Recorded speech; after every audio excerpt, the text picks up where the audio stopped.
Amy. When I was in junior high, we had to take this general computers class, and I didn't do very well in it. I got a C or a D. I remember very much disliking the typing portion of the class. Since that time, I've completely unlearned what they taught me, and now type at a sustained 80 to 90 words per minute.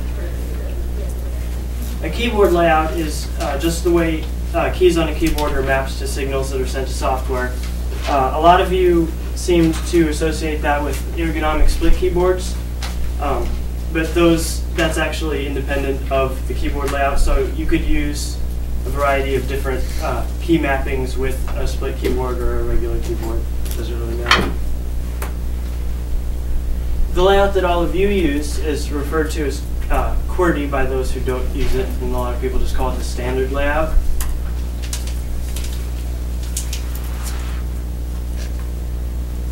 So today I'm going to tell you the origin of several popular keyboard layouts, and I'm going to compare them for you, and then I'm going to tell you how to use the Colemak layout if you so choose. According to Why QWERTY and What's Better by David Pipegrass, see, I think he said something like, most people consider QWERTY to be more or less an unfortunate development.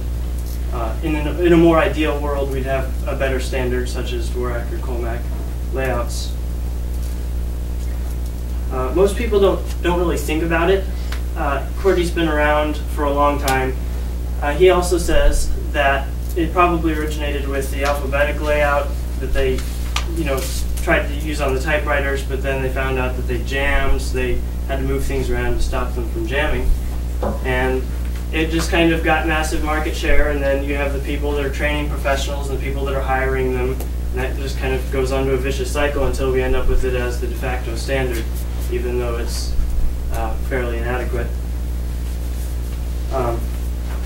Most of you had indicated in your survey that you hadn't really thought all too much about the keyboard layout that you use. I find that most of the people out there don't either.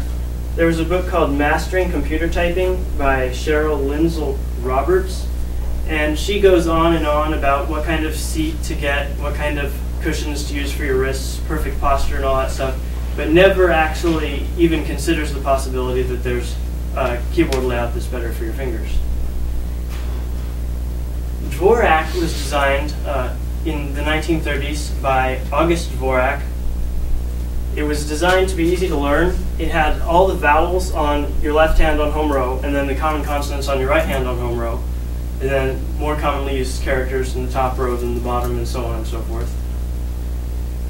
It wasn't timed very well because of the Great Depression and World War I, so people aren't really going to be buying new typewriters when there's economic problems like that, so it didn't really catch on. Another thing to note about the Dvorak design is that because it put a U on home row, to be easier to learn, you should realize, some of you pointed out in the survey that you were aware that your muscle memory is different from your cognitive memory, so you might not necessarily be able to remember what the layout is that you use, but you can still use it. And having a simplified arrangement like an alphabetic or all the vowels on one hand arrangement can help you hunt text, but it's not going to help you type because that's a matter of muscle memory, and it doesn't care what's vowel and consonant and so on and so forth. Finally, the Colemak layout that I'm going to be talking about was designed 4 or 5 years ago by a man named Shai Coleman. It was designed for the English language, but it also has support for lots of other ones. It's pretty good for Spanish. Basically, it's built on kind of a if it ain't broke, don't fix it mentality. So whereas Dvorak was designed to be easy to learn for people who hadn't typed at all before, Colemak is designed to be easy to transition to if you have typed in QWERTY. So half the keys are the same, and it doesn't move any of the punctuation except the semicolon, so it's a lot easier to transition to. Now that I've told you how various keyboard layouts came to be, I'm going to compare these layouts for you.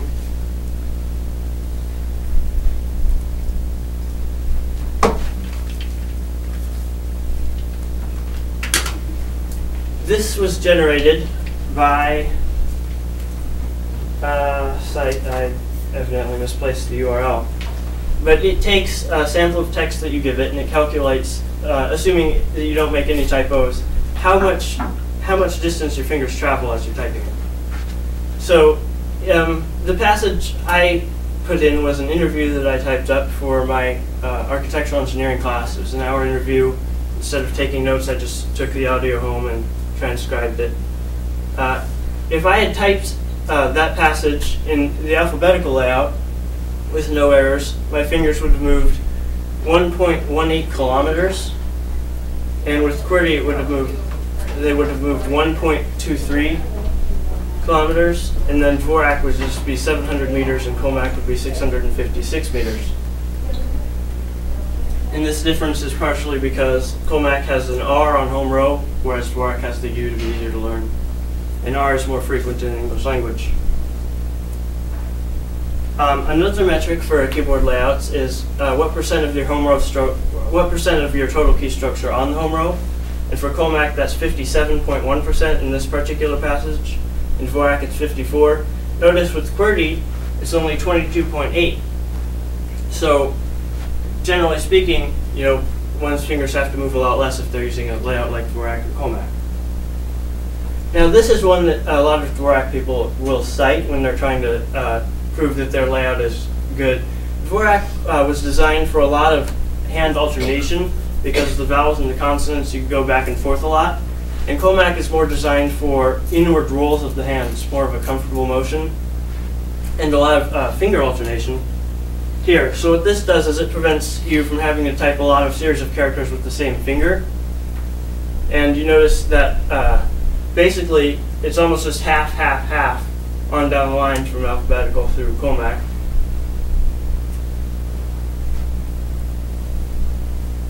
Now that I've compared these layouts and hopefully persuaded you that Colemak is the best one, I'm going to tell you how to use it. Because it's basically half QWERTY, it's pretty easy to transition to. It's available for all relevant desktop operating systems. It's a simple download for OS X and Windows. And it's included with basically everything else. I would advise that if you're going to switch keyboard layouts, you wait until you have a nice opportunity, 1 or 2 weeks, where you don't have to type up any long papers or anything, where speed isn't crucial, because your speed's going to be low when you're just starting out with a new layout. Also, when you're just starting, you're going to want to stick to the one layout exclusively. Although many people, as they get on, add QWERTY back so that when they type on other people's machines, they can still get by.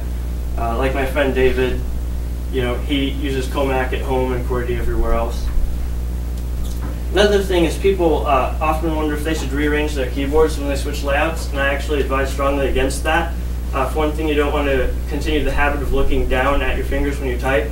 A printout would be fine, or some indication on the screen.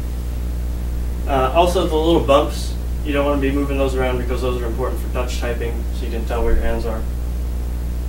Another thing is the typing lessons for Colemak are pretty fun because instead of typing random nonsense when you're just starting out, you have like the first 4 keys and you're already typing sentences, and so on and so forth. Like my entire name is on home row, and a lot of people have fun with that. A lot of other words are also on home row, as you can imagine. So now that I've told you how the QWERTY, Dvorak, and Colemak layouts came to be, I've compared their efficiency for you, and I've told you how to switch to Colemak if you choose to do so. I've been quite happy with the choice I made, and perhaps you too will find that with Colemak, typing is fun again. Thank you.